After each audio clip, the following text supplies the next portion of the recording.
get ready for the dictation. Start. Sir, the Essential Commodities Act was passed 5 years ago, and when the minister yesterday came with an amending bill, we expected that he would give us a brief report on the working of this measure for the last few years.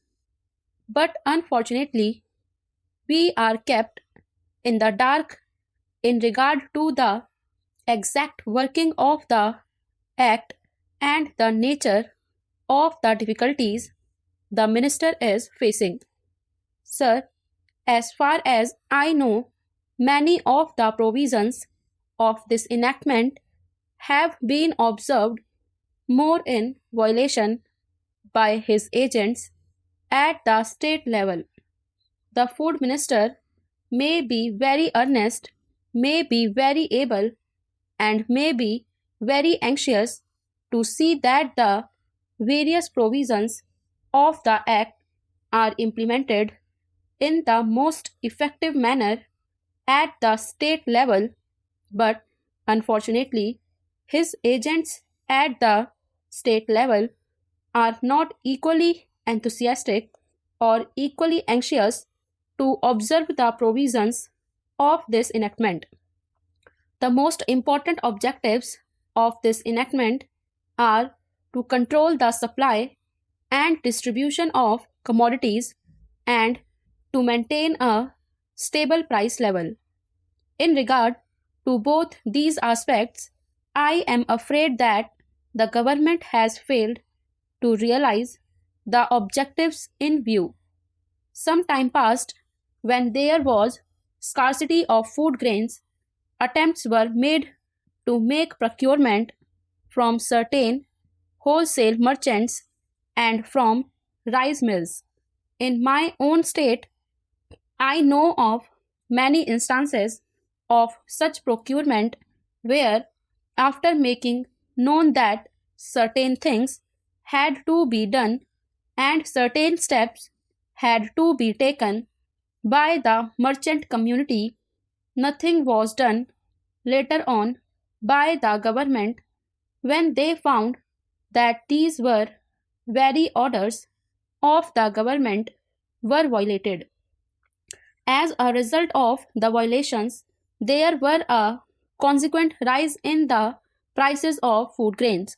In respect of other commodities like iron and steel, paper, etc., we see a lot of speculative activities, but the provisions of the Act have not been brought to bear on them.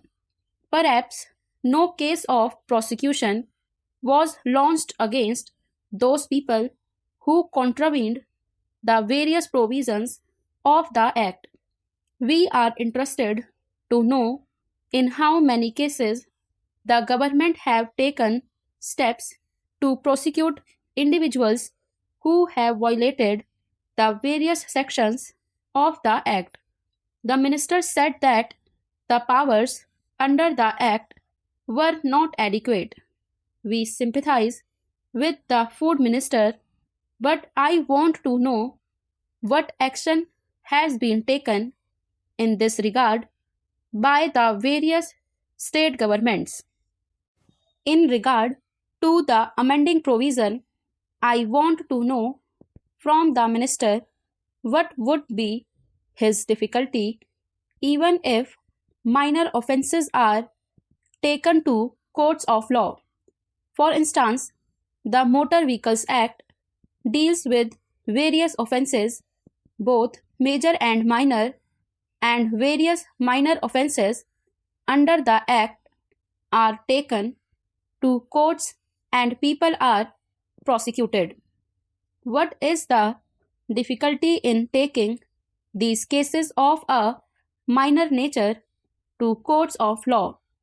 There, the people will have some safety that they will get a hearing, and if the offences are really offences, then they would be prosecuted.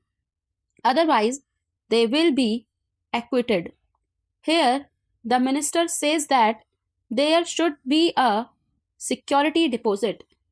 If there is a violation of a particular provision of the enactment, then the executive authority will have the power either to confiscate a part of the amount or the whole of the amount. We are clothing the executive authority with more powers. I do not grudge giving powers to the executive authority provided they are used properly and effectively and in a most fair